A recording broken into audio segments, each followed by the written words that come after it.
Assalamualaikum warahmatullahi wabarakatuh. Perkenalkan, nama saya Purwadi, NIM 22121911021, kelas reguler sore. Pada video kali ini, saya akan mengulang kembali penjelasan pelajaran analog digital, elektronika analog, tentang dasar semikonduktor dan dioda sebagai tugas video yang ketiga.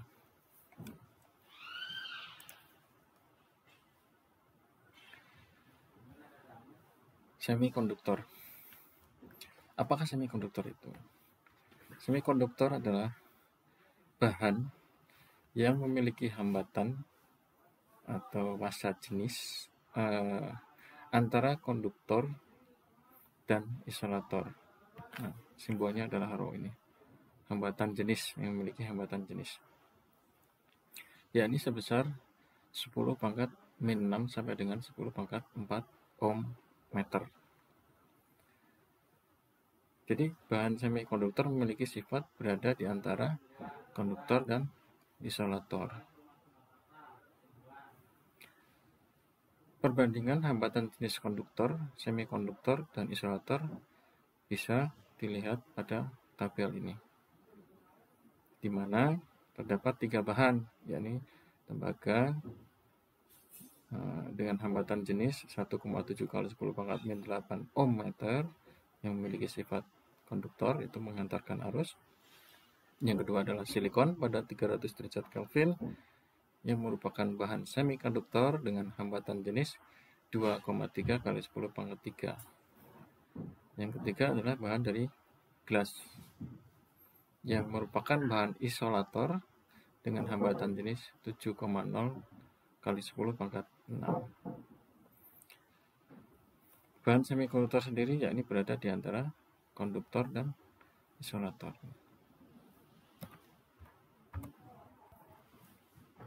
Contohnya 3 buah hambatan seperti tabel di atas, yakni tembaga, silikon, dan gelas yang memiliki panjang 1 meter dan diameter 1 mm. Pada kedua ujung bahan tersebut dipasangkan tegangan sebesar 10 volt. Ya. Tentukan besarnya arus yang mengalir atau melewati masing-masing bahan tersebut. Nah, jawab. Nah, sebagai langkah pertama ini kita harus menghitung berapa besar R. Karena untuk menghitung I, arus, harus mengetahui berapa R-nya dulu. Karena rumusnya adalah tegangan dibagi R. Itu hambatan yang terpasang. Nah, R itu sendiri untuk mencari R adalah hambatan jenis panjang dibagi luas penampang. Nah, untuk luas penampang itu sendiri adalah pi R kuadrat karena berbentuk lingkaran penampangnya. P adalah 3,14, R adalah jari-jari dari lingkaran itu sendiri. Nah, yakni diameternya adalah 1,1 mm. Karena penampung berbentuk lingkaran, yang kita tahu adalah diameter, maka jari-jarinya adalah dibagi 2. Dan selanjutnya, sebelumnya kita harus mencari dulu R. Nah, R ini adalah diameter dibagi 2. Maka kita dapat menghitung arus. Karena setelah mencari R, tegangan ada 10 volt, R dapat, maka arus akan dapat. Kita cari berapa besarannya. Setelah dihitung arus pada bahan-bahan di atas tadi, tembaga, silikon, dan gelas, dapat perhitungan arus untuk tembaga adalah 1, untuk I-nya tembaga 0,46 kali 10 pangkat 3 ampere. Untuk silikon didapat 3,41 kali 10 pangkat min 9 ampere. Untuk gelas arusnya adalah 1,2 kali 10 pangkat min 12 ampere pada posisi input tegangan 10 volt. Nah, dalam gambar ini ketiga bahan dihubungkan secara paralel berarti dapat arus masing-masing karena hambatan masing-masing beda-beda. Nah, perhatikan arus yang mengalir pada bahan-bahan tersebut dari yang terbesar adalah konduktor tembaga, kemudian susul silikon, semikonduktor, dan gelas sebagai isolator karena hambatan jenisnya yang paling besar adalah gelas isolator. Kemudian bahan-bahan semikonduktor itu ada 3 macam, yaitu satu trivalen, berupa logam-logam yang memiliki atom-atom dengan jumlah elektron terluar 3 buah, seperti boron, gallium, dan indium. Kemudian tetravalen merupakan logam-logam yang memiliki atom dengan jumlah elektron terluar 4 buah, misalkan silikon dan germanium. Terus pentavalen itu logam-logam yang memiliki atom-atom dengan jumlah elektron terluar 5 buah, seperti fosfor, arsenikum, dan antimon. Nah, ini adalah tabel periodik semikonduktor. Misalkan pada golongan 3,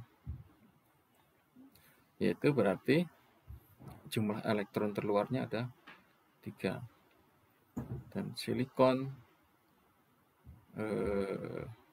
termasuk golongan 4. Ini ya, kita bahas tentang silikon misalkan untuk semikonduktor.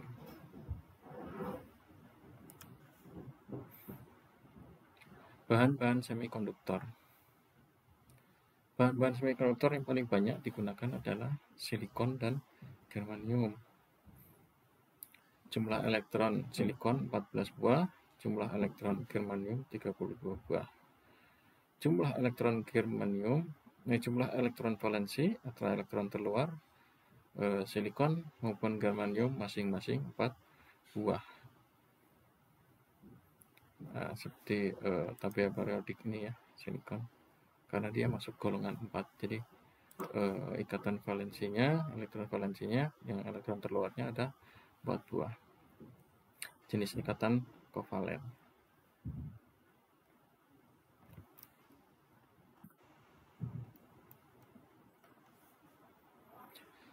Jenis semikonduktor. Nah, jenis semikonduktor terdapat secara sifatnya ada 2 macam, yaitu semikonduktor intrinsik. Yang pertama adalah semikonduktor intrinsik, yaitu merupakan semikonduktor murni dan tidak cacat. Murni. Nah, udah memang dari asalnya murni. Jadi dari alam. Sebagai contohnya adalah silikon murni. Pada gambar visualisasi 2 dimensi ini silikon golongan 4 terdapat 4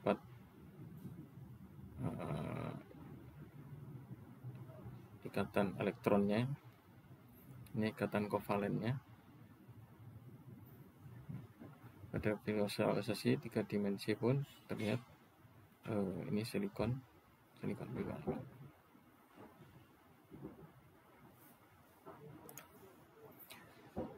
Semikonduktor intrinsik pada suhu yang sangat rendah. Nah, ini apabila semikonduktor ini berada pada suhu yang sangat rendah, maka sifatnya akan semua elektron berada pada ikatan kovalen.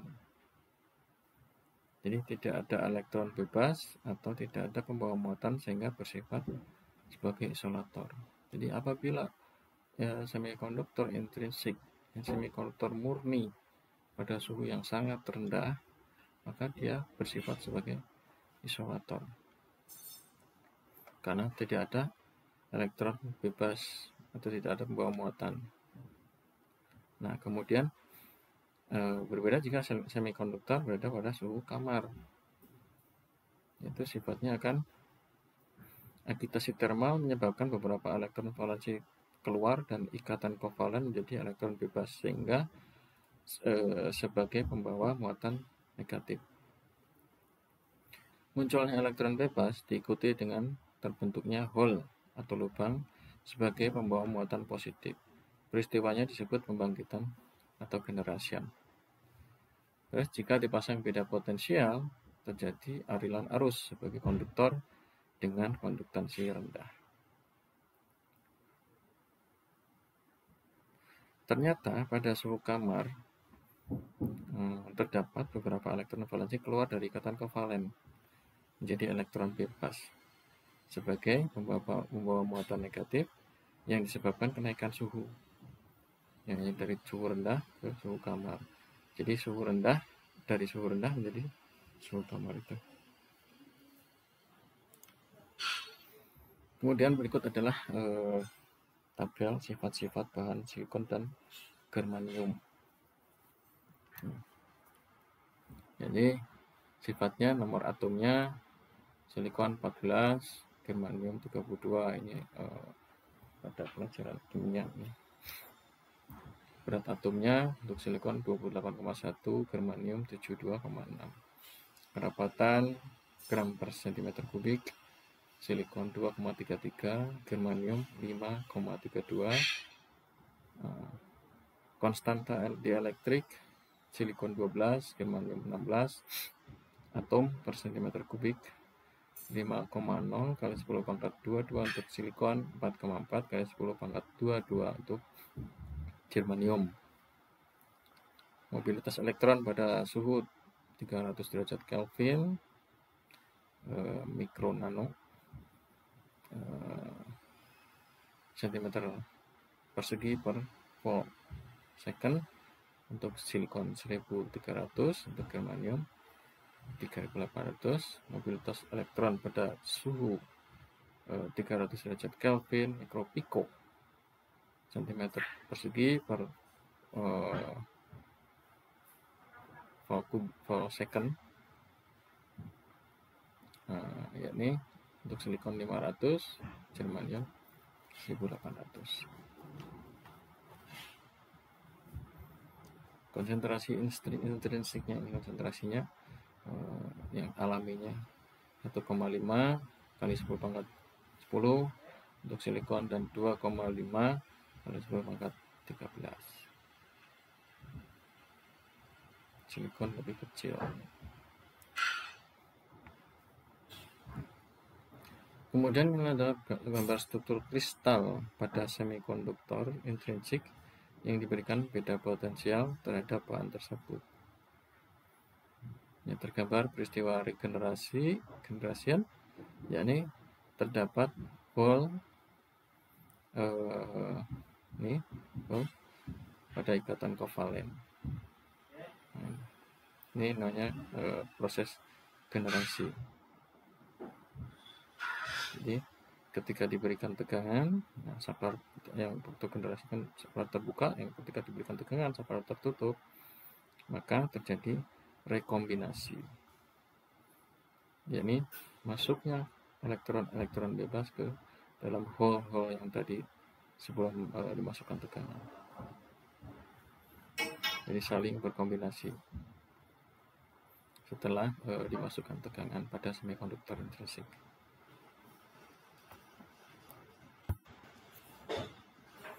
Kemudian jenis semikonduktor yang kedua, yang tadi intrinsik, yang sekarang adalah yang kedua adalah ekstrinsik.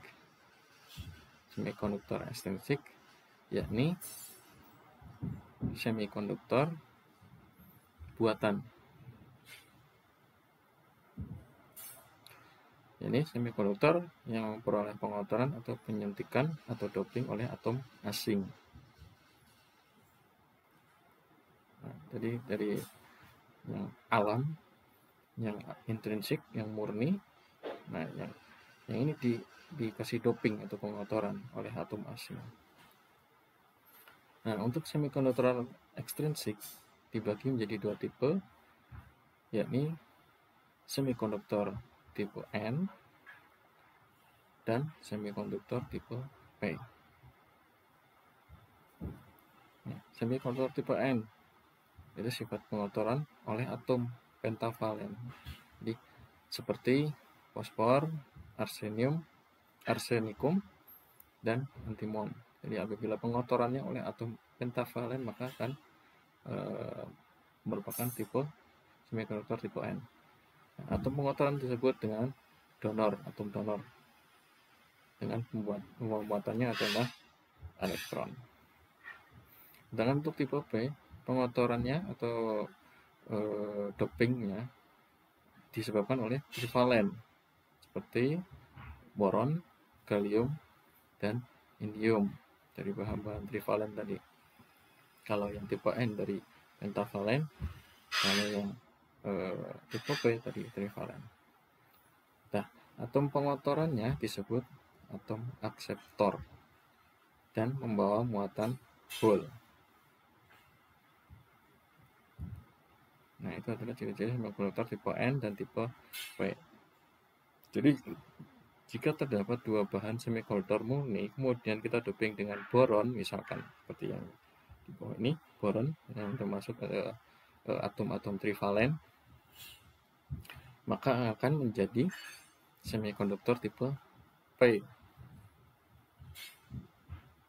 Nah, sebaliknya, apabila ada semikonduktor murni, kita doping dengan atom-atom dari tipe pentavalen, misalkan fosfor atau antimon, misalkan, maka akan menjadi konduktor tipe N.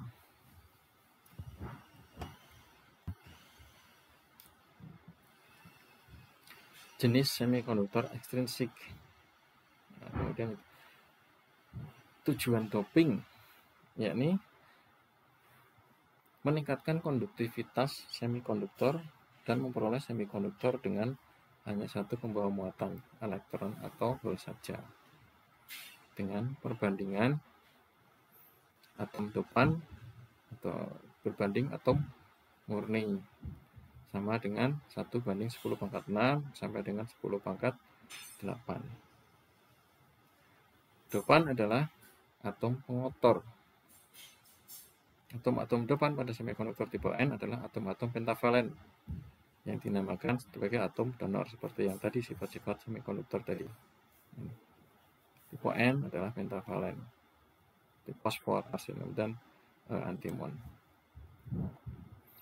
dan dinamakan atom donor. Sedangkan pada tipe P, semikonduktor tipe P trivalen, dari atom-atom yang bersifat trivalen dan dinamakan dengan atom akseptor.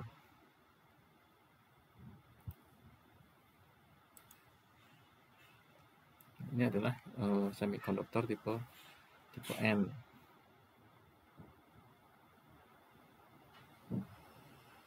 Nah, ini elektron bebas sebagian besar terjadi karena doping, dan sebagian kecilannya bersama hole karena generation akibat agitasi termal, akibat perubahan suhu. Elektron bebas menjadi pembawa muatan mayoritas dan hole sebagai pembawa muatan minoritas. Yang tadinya 4 ini maka masuk 1 jadi 5 elektron bebasnya masuk.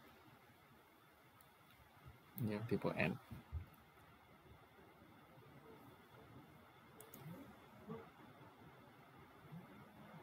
Kemudian berikut adalah gambar semikonduktor tipe P. Yang tadi barusan kita lihat adalah tipe N, yang sekarang adalah tipe P. Ini semikonduktor ini mayoritas muatannya adalah hole. Nah, ini tergambar hole mayoritas di sini. Sedangkan elektron adalah minoritas. Maka hole sebagian besar terjadi karena doping, dan sebagian kecil lainnya bersama elektron bebas. Karena generasi akibat agitasi termal, perubahan suhu, hole menjadi pembawa muatan mayoritas dan elektron bebas sebagai pembawa muatan minoritas. Jadi pada tipe ini merupakan kebalikan dari tipe N. Nah, kebalikan tipe N. Yang tadinya 4 setelah didoping akan menjadi 3, berkurang. Ini berarti ikatan kovalennya berkurang. Sehingga pada tipe hole ini menjadi menjadi muatan mayoritas.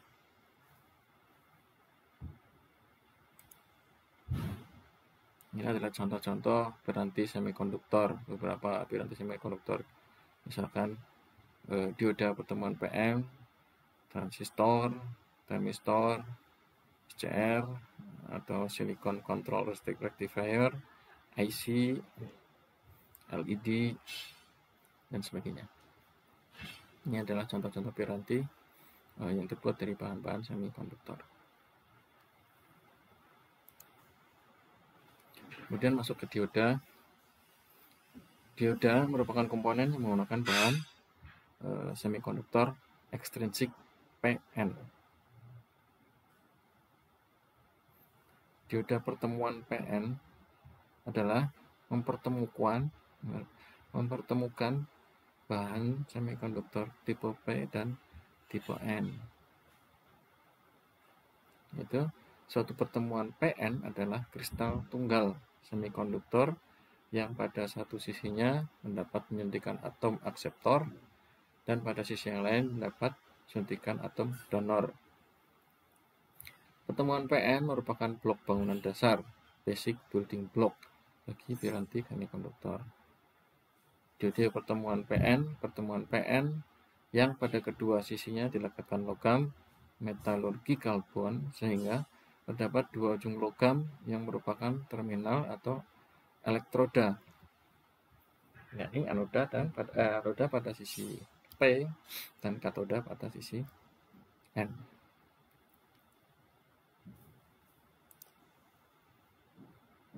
Nah, seperti gambar contoh adalah terdapat kristal tunggal semikonduktor yang pada sisi kiri kita doping atom-atom akseptor yang hasilnya menjadi tipe P.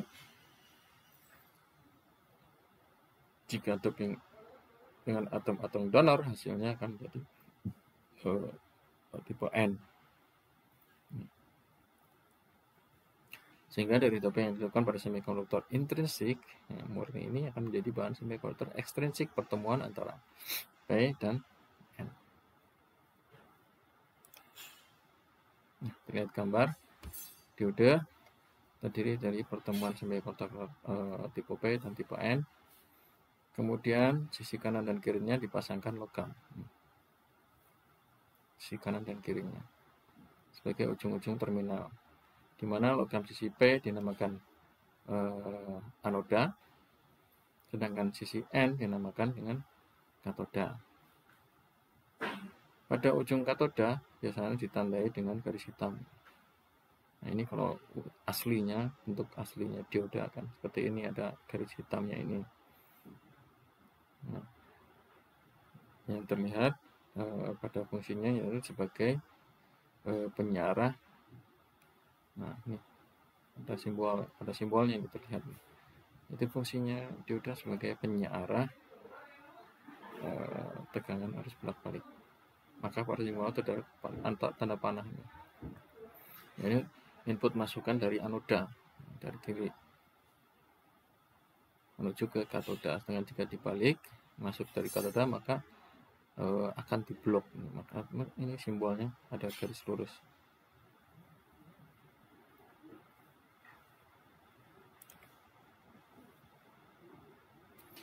Berikut adalah konfigurasi atom-atom dioda. Itu pada sisi kiri terdapat muatan tipe P dan pada sisi kanan terdapat muatan tipe N. Kemudian pada pertemuan tersebut muncul lapisan pengosongan.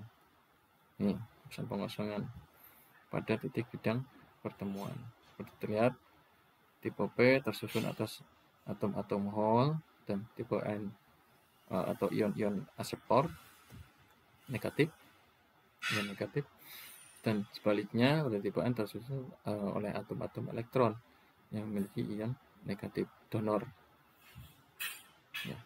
Atom-atom yang mengandung hole dapat digambarkan sebagai ion-ion negatif. Nah, ini karena kekurangan elektron, dan atom-atom yang kelebihan elektron sebagai ion positif.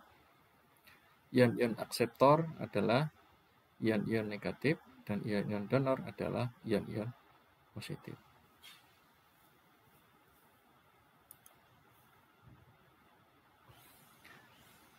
Lapisan pengosongan. Saat P dan N dipertemukan, terjadi difusi elektron ke arah P dan difusi hole ke arah N, menimbulkan arus difusi ke kanan. Terjadi rekombinasi atau penggabungan di sekitar bidang pertemuan sehingga elektron dan hole lenyap. Nah, penggabungan di sini Ini pada lapisan pengosongan bidang pertemuan. Di sekitar bidang pertemuan tak terdapat pembawa muatan, disebut daerah pengosongan. Jadi seperti yang tadi dijelaskan, terdapat daerah pengosongan pada titik pertemuan. Lenyapnya elektron pada tegangan penghalang meninggalkan ion donor positif, ion donor sebagai pembawa muatan positif, dan lenyapnya hole meninggalkan ion akseptor atau ion negatif. Adanya ion positif dan negatif menyebabkan adanya medan listrik sehingga ada tegangan, disebut dengan tegangan kontak atau tegangan penghalang barrier potensial, menimbulkan arus drift ke kiri. Karena pertemuan PN ini terbuka, maka ada kesetimbangan antara arus drift dengan arus difusi.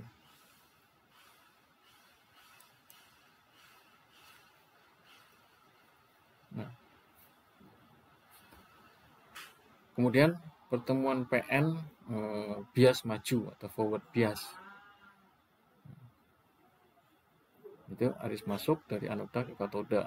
Dari anoda ke katoda. Apabila kita pasangkan tegangan pada dioda tersebut. Ini adanya VD menyebabkan arus difusi lebih besar dari arus drift. VD ya. Jadi tegangan dioda itu sendiri.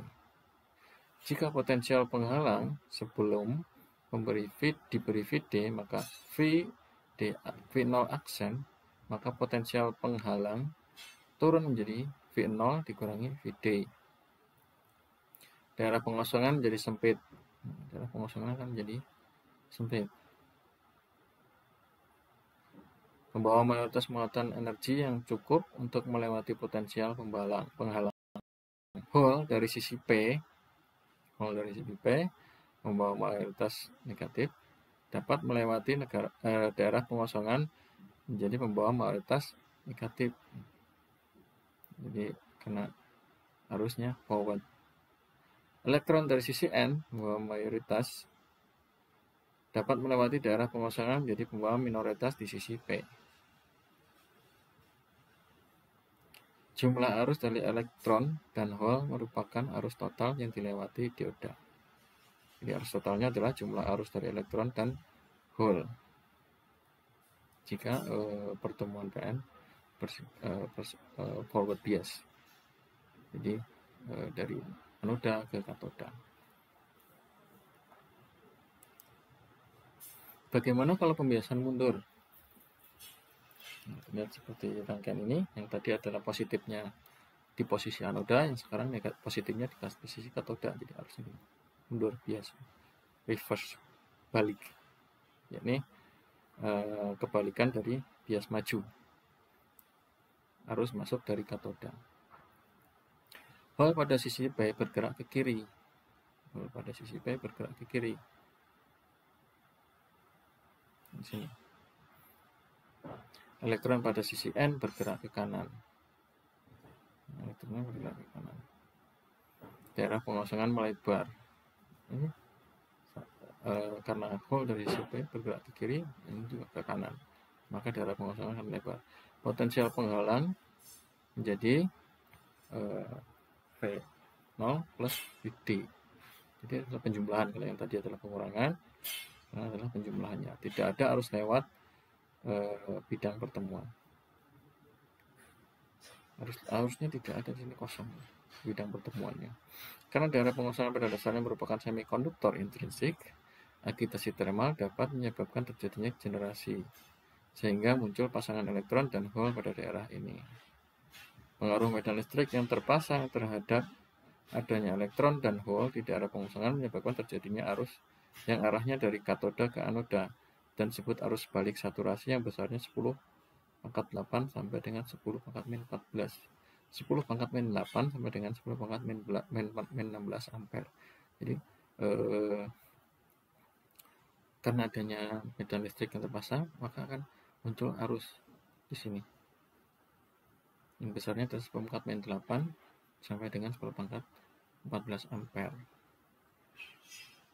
Min 14 ampere dari katoda menuju anoda. Nah, itu pada reverse bias. Nah, sekarang adalah gambar grafik arus dioda. Ya, pada contoh ini adalah dioda silikon. Ketika kita bias maju, ini power bias, maka tegangan naik dari 0 sampai saturasinya adalah 0,7 volt. Nah, kemudian ketika reverse bias, kita kasih arus balik, maka terjadi breakdown jika sebelah tegangan yang masuk pada bias ini melebihi arus tegangan yang melewati batas dioda tersebut, maka akan terjadi breakdown.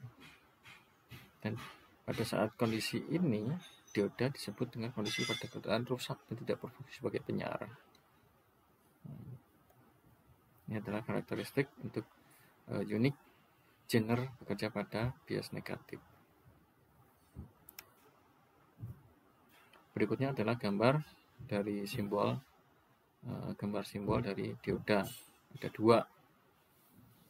Ini dengan persegi terdapat garis hitam yang pada sisi lebar adalah anoda dan pada sisi yang sempit adalah katoda. Bagiannya lebih sempit. Nah, atau pada simbol kedua ini bentuk segitiga yang di depannya ada blok. Ini menyimpulkan bahwa dioda itu berfungsi sebagai penyarah dari anoda ke katoda. Apabila pasang sebaliknya arus masuk dan melalui katoda, maka akan diblok di situ. Dia tidak berfungsi sebagai penyarah. Nah, berikut ini adalah gambar simbol-simbol dari jenis-jenis dioda. Ada junction dioda, ini dioda Zener, tunnel dioda, ada SCR, ada LED, light emitting dioda yang banyak digunakan untuk lampu-lampu LED atau dioda.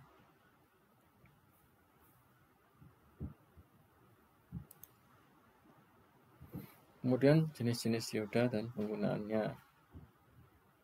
Ini dioda silikon untuk penyarah arus, pengaman tegangan kejut. Bahkan tipe IN 4001, IN 4007, IN 5404. Dengan jenis berikutnya adalah dioda Zener untuk mengatur tegangan Zener, yaitu pembatas antara 6,2, ada juga Zener yang 3,2 volt. Dioda bridge untuk menyarah gelombang penuh pada rangkaian satu daya, berdasarkan kiprah pada kendaraan bermotor menggunakan B40C 800. LED yang banyak kita pakai untuk indikator-indikator atau lampu, maka konsumsinya harusnya rendah, 5 mA. Long lifetime-nya 1,5 sampai 3 volt. Itu LED, light emitting dioda. Ini salah satu jenis-jenis dioda dan penggunaannya yang sering kita jumpai kan ini, yang LED. Berikut adalah rangkaian dioda garis beban pada gambar dengan menggunakan hukum tegangan Kirchhoff. Kirchhoff voltage law diperoleh V sama dengan V input dikurangi I kali RL. Nah, untuk V-nya sama dengan V-nya ini, V dioda ini, V input dikurangi arus kali RL. Dengan RL adalah tahanan beban. Karena ada dua variabel yang belum diketahui, yaitu nilainya V dan I, diperlukan satu petunjuk lagi, yaitu karakteristik dioda.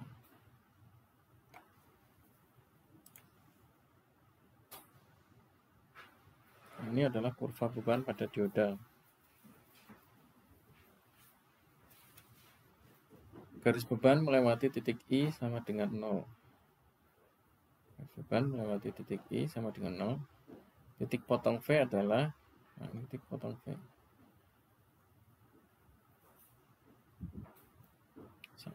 V sama dengan VI. Dan V sama dengan 0, titik potongnya adalah I sama dengan VI, V input kali RL. I sama dengan V input dibagi RL. Ini, sini. Untuk arusnya, loadnya ini, VI dibagi RL. Titik potong V sama dengan 0. Tegangannya di sini. Ketika I sama dengan 0, titik potongnya adalah V sama dengan VI.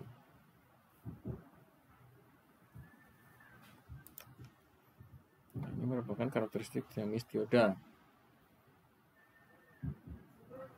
Jadi ketika tegangan berubah dari VI sampai ke menjadi VI aksen, maka akan terjadi seperti lompatan garis beban.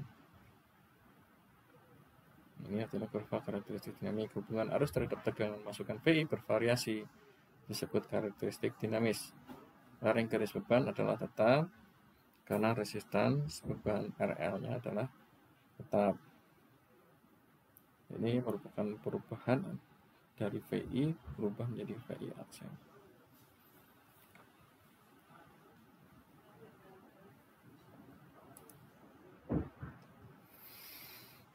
Berikutnya adalah model-model dioda. Pada dioda arus yang masuk dari anoda ke katoda belum tentu sama. Pada dioda ini, arus yang masuk dari anoda ke katoda itu belum tentu sama. Arus masuk belum tentu arus keluar. Berarti arus yang keluar dari katoda bukan sama dengan arus masuk ke anoda. Cara pendekatan matematisnya adalah, pertama adalah pendekatan dioda ideal. Untuk pendekatan pertama itu dioda ideal. Pada keadaan forward bias, dioda dianggap sebagai saklar tertutup. Nah, pada saat forward bias, ketika ini pendekatan, dioda dianggap sebagai saklar tertutup. Karena hambatan pada dioda dianggap 0, tidak ada hambatan sama sekali. Dianggap saklar tertutup. Nah, sekarang pada keadaan reverse, dioda sebagai dianggap sebagai saklar terbuka. Positifnya ini melewati katoda dulu, atau reverse bias akan dianggap sebagai saklar terbuka karena diblok. Nah, kalau simbolnya ini diblok dulu, jadi arus tidak diperkenakan untuk melewati.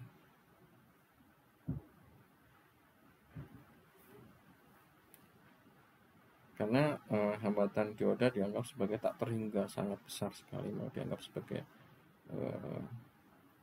saklar yang open. Karakteristiknya adalah ini. Dan untuk model pendekat yang biasnya adalah ini.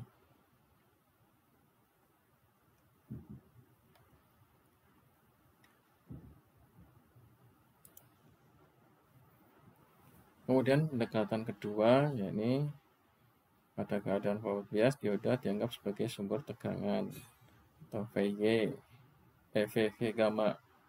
Untuk silikon 0,7 volt atau 0,6 volt, dan untuk germanium 0,2 volt atau 0,3 volt VY gammanya. Jadi yang positif dan negatif pada bahan dioda menghasilkan tegangan. Tegangan ini untuk silikon 0,7 atau 0,6 volt, dan untuk germanium 0,2 atau 0,3 volt. Maka keadaan pada saat forward bias seperti gambaran ini, maka dalam dioda itu sendiri terdapat V gamma. Tegangan yang ada dalam dioda itu sendiri tergantung dari bahannya. Misalkan silikon ya tadi 0,7, untuk germanium adalah 0,2. Jadi dianggap ada tegangan.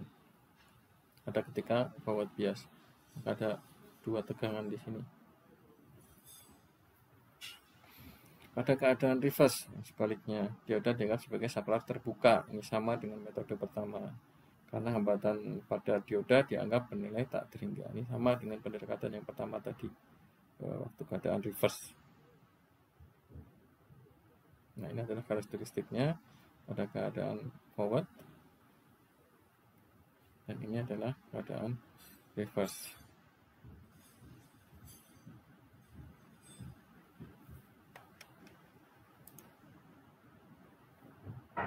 Nah, yang terakhir adalah pendekatan ketiga.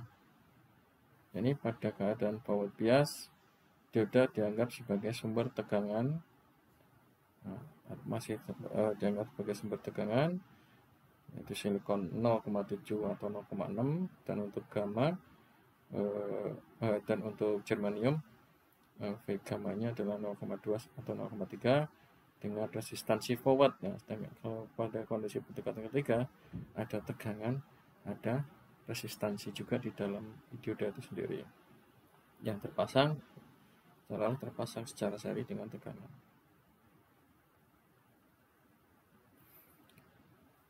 Ini gambar forwardnya ya, seperti tadi. Ini pengumpamaannya pada pendekatan ketiga. Jadi ada tegangan input, ada tegangan dalam dioda itu sendiri tergantung diodanya, dan ada resistansi dalam dioda itu sendiri. Dioda dianggap sebagai sumber tegangan terkhusus mencari dengan resistansi yang merupakan nilai hambatan dalam dioda itu sendiri. Di samping ada tahanan luar RL. Nah, bagaimana bila keadaan reverse pada pendekatan ketiga? Dioda dianggap sebagai resistansi reverse.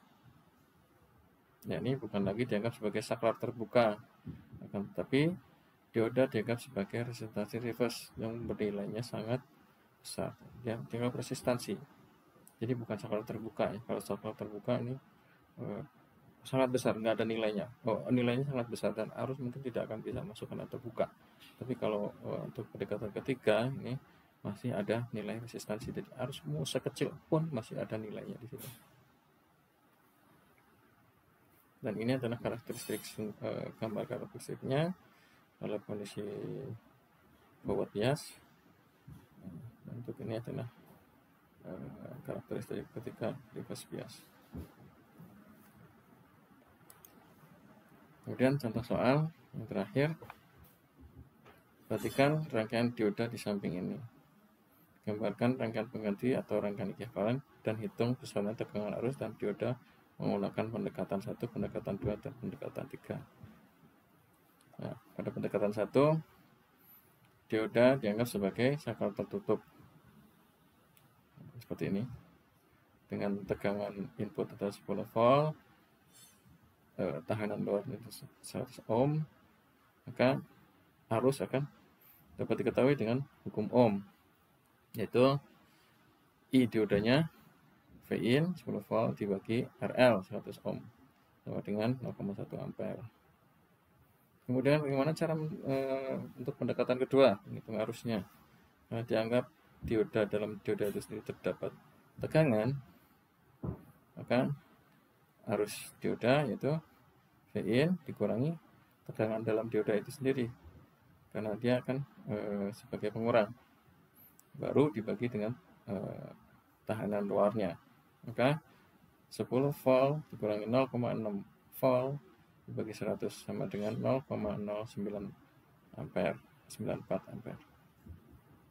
Dan untuk pendekatan ketiga, cara mencari arusnya yaitu karena dianggap di dalam dioda itu sendiri ada tegangan dan ada resistansi forwardnya, maka V in dikurangi VY sama dengan pendekatan kedua dibagi, nah ini resistansinya ada 2, penjumlahan dari 2 resistansi di dalam dioda sendiri sama resistansi luar, maka didapat 10 volt dikurangi 0,6 volt tegangan dalam dioda dibagi 100 ohm ditambah 2,5 ohm, hasilnya adalah 0,092 ampere. Dengan VD, V dalam V dioda adalah V in dikurangi ID tadi dikali RL. di VIN nya 10 dikurangi 0,092 ampere kali 100 ohm sama dengan 0,8 volt VD tegangan dioda.